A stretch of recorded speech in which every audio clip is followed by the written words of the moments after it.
Hello friends, welcome to my YouTube channel. आज हम बात करने वाले हैं इंडिया जीके के टॉप 20 क्वेश्चनों की। ये क्वेश्चन बहुत ही इंपॉर्टेंट है, तो चलिए इन क्वेश्चनों को स्टार्ट करते हैं।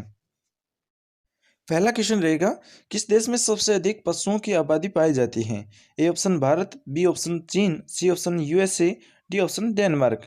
तो दोस्तों इसका करेक्ट आंसर है वो रहेगा भारत, यानी पूरे विश्व के अंदर भारत देश के अंदर सबसे अधिक पशु आबादी है।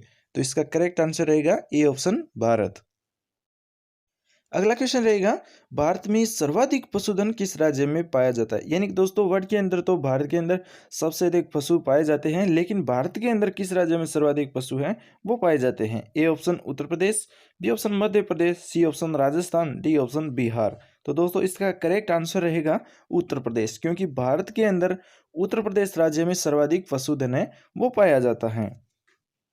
तो इसका करेक्ट आंसर हो जाएगा उत्तर प्रदेश।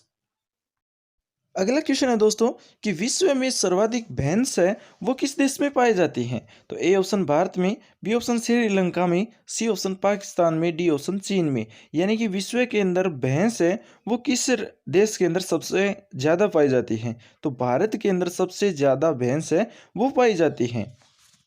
तो इसका करेक्ट आंसर हो जाएगा दोस्तों ए ऑप्शन भारत।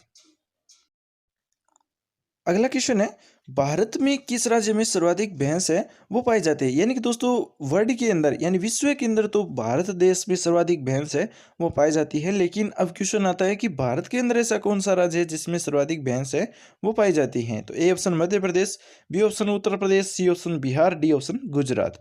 तो इसका करेक्ट आंसर है दोस्तों बी ऑप्शन यानी उत्तर प्रदेश। भारत के अंदर सर्वाधिक जो भैंस है वो उत्तर प्रदेश में पाई जाती है, और विश्व के अंदर भारत के अंदर सर्वाधिक भैंस है वो पाई जाती हैं। अगला क्वेश्चन है दोस्तों, किस देश में बकरियों की संख्या सर्वाधिक है? यानी ऐसा कौन सा देश है विश्व के अंदर जिसमें बकरियां हैं वो सबसे अधिक है? A option Pakistan, B option Bharat, C option Congo, D option Israel. तो इसका दोस्तों करेक्ट आंसर रहेगा बी ऑप्शन भारत, यानी विश्व के अंदर सर्वाधिक बकरियां हैं वो भारत के अंदर पाई जाती हैं। अगला क्वेश्चन है दोस्तों कि भारत में सर्वाधिक बकरियां हैं वो किस राज्य में पाई जाती हैं? तो A option Bihar, B option Rajasthan, C option Gujarat और डी ऑप्शन उत्तर प्रदेश। तो दोस्तों क्वेश्चन उठता है कि विश्व के अंदर तो भारत में सर्वाधिक बकरियां हैं वो पाई जाती है, लेकिन भारत के अंदर ऐसा कौन सा राज्य है जिसमें बकरियां सर्वाधिक है? तो इसका करेक्ट आंसर रहेगा दोस्तों डी ऑप्शन यानी उत्तर प्रदेश। उत्तर प्रदेश के अंदर भारत में सर्वाधिक बकरियां हैं वो पाई जाती हैं। अगला क्वेश्चन है दोस्तों, गरीबों की गाय के नाम से किसे जाना जाता है? ए ऑप्शन बकरी, बी ऑप्शन भेड़, सी ऑप्शन भैंस, डी ऑप्शन सुअर। तो इसका दोस्तों करेक्ट आंसर है वो रहेगा ए ऑप्शन यानी बकरी। गरीबों की गाय के नाम से बकरी को जाना जाता है, तो इसका ए ऑप्शन है वो करेक्ट होगा। अगला क्वेश्चन है दोस्तों, कथकली नृत्य किस राज्य से संबंधित है? बहुत ही इंपॉर्टेंट क्वेश्चन है दोस्तों।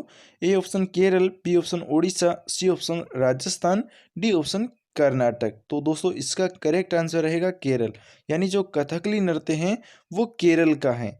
अगला क्वेश्चन है दोस्तों, श्रीनगर किस नदी के किनारे बसा हुआ है? A option Jhelum, B option Chenab, C option Sindhu, D option Ganga. तो इसका दोस्तों करेक्ट आंसर रहेगा झेलम नदी, यानी कि दोस्तों जो श्रीनगर है वो झेलम नदी के किनारे बसा हुआ है, तो इसका ए ऑप्शन है वो करेक्ट होगा। अगला क्वेश्चन है, भारतीय प्रायद्वीप की सबसे लंबी नदी कौन सी है?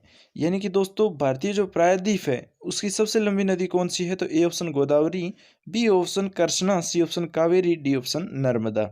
तो इसका करेक्ट आंसर रहेगा दोस्तों गोदावरी। जो प्रायद्वीप भारत है उसमें सबसे लंबी नदी है वो गोदावरी है, तो इसका ए ऑप्शन करेक्ट होगा गोदावरी। अगला क्वेश्चन है, प्रार्थना समाज का संस्थापक कौन था?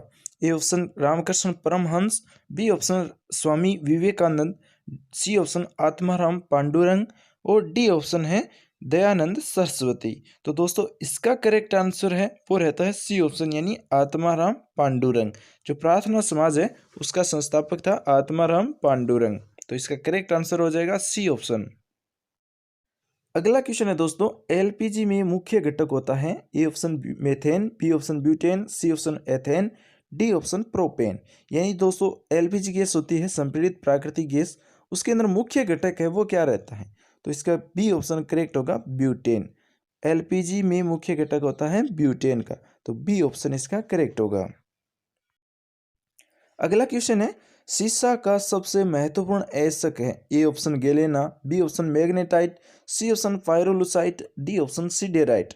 तो दोस्तों इसका करेक्ट आंसर होगा ए ऑप्शन यानी गैलेना। सीसे का सबसे महत्वपूर्ण अयस्क होता है गैलेना। ए ऑप्शन इसका करेक्ट होगा। अगला क्वेश्चन है, प्रसिद्ध काव्य गीत गोविंद के रचयिता हैं, यानी जो काव्य है गीत गोविंद उसके रचयिता कौन है। A option Jaichandra, B option Jayadev, C option Jai Singh, D option Jayant. तो इसका दोस्तों करेक्ट आंसर रहेगा बी ऑप्शन यानी जयदेव। जो प्रसिद्ध काव्य है गीत गोविंद उसके रचयिता है जयदेव। बी ऑप्शन इसका करेक्ट होगा। अगला क्वेश्चन है, सांची का महान स्तूप है। ए ऑप्शन उत्तर प्रदेश में, बी ऑप्शन मध्य प्रदेश में, सी ऑप्शन अरुणाचल प्रदेश में, डी ऑप्शन आंध्र प्रदेश में। तो दोस्तों जो सांची का महान स्तूप है वो किस राज्य में है, तो मध्य प्रदेश के अंदर है। बी ऑप्शन इसका करेक्ट होगा। सांची का महान स्तूप है मध्य प्रदेश के अंदर। अगला क्वेश्चन है, मुख्यमंत्री की नियुक्ति कौन करता है। ए ऑप्शन भारत का राष्ट्रपति, बी ऑप्शन उच्च न्यायालय का मुख्य न्यायाधीश, सी ऑप्शन राज्यपाल, डी ऑप्शन दल का अध्यक्ष। तो दोस्तों मुख्यमंत्री की नियुक्ति है वो कौन करता है, इसका करेक्ट आंसर रहेगा सी ऑप्शन यानी राज्यपाल। जो मुख्यमंत्री होता है उसकी नियुक्ति राज्यपाल करता है। तो इसका सी ऑप्शन है वो करेक्ट होगा। अगला क्वेश्चन है दोस्तों, नागार्जुन सागर बांध का निर्माण किस नदी पर हुआ है। ए ऑप्शन कृष्णा नदी पर, बी ऑप्शन चंबल नदी पर, सी ऑप्शन कोसी नदी पर, डी ऑप्शन सतलज नदी पर। तो नागार्जुन सागर बांध है उसका जो निर्माण है वो कृष्णा नदी पर हुआ है। तो इसका ए ऑप्शन है वो करेक्ट होगा, कृष्णा नदी।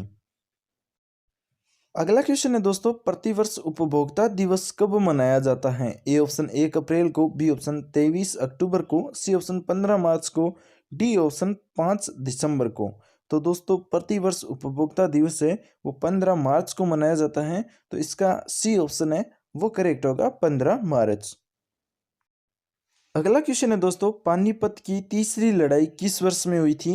ए ऑप्शन 1526 में, बी ऑप्शन 1556 में, सी ऑप्शन 1761 ईस्वी में, डी ऑप्शन 1776 ईस्वी में। तो पानीपत की तीसरी लड़ाई है वो 1761 के अंदर हुई थी। तो इसका सी ऑप्शन करेक्ट होगा, 1761 ईस्वी।